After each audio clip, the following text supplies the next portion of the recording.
If you are job hunting, fix these 5 grammar errors. Don't allow them to hold you back from your dream job. The first error happens when you mix UK and US spellings in the same document. There are words such as realize, recognize, sympathize, empathize, and so forth. The one with an S is a British spelling, the one with a Z is an American spelling. So choose one. If you prefer to go with the British spelling, then you go with the British spelling throughout the document.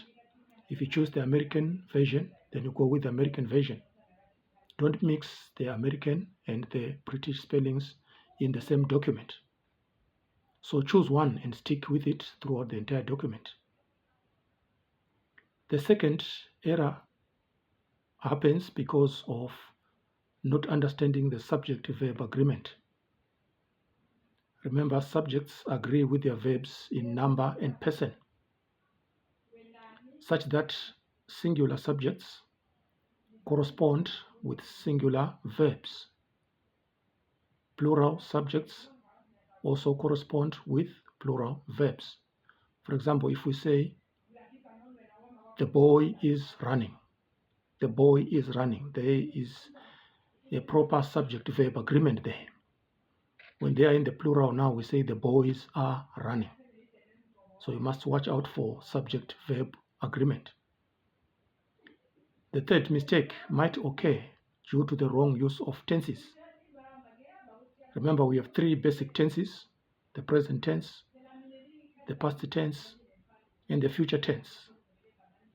For instance, in the present, I could say I teach. Past tense would be I taught. The future tense would say I will teach. So take note of those tenses. The fourth error occurs as a result of the overuse of the passive voice. For example, you can write, the CV was written by me. That is a passive voice. But we encourage you to be bold and actually write, I wrote the CV. That is actually much more punchy and meaningful and makes your writing strong and vivid.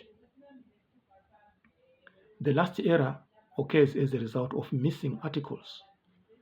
Remember, we have the 3 articles, the, which is the definite article, as well as a and an, which are indefinite articles. Remember, these small words matter. Don't overlook them. Good luck with your job hunt.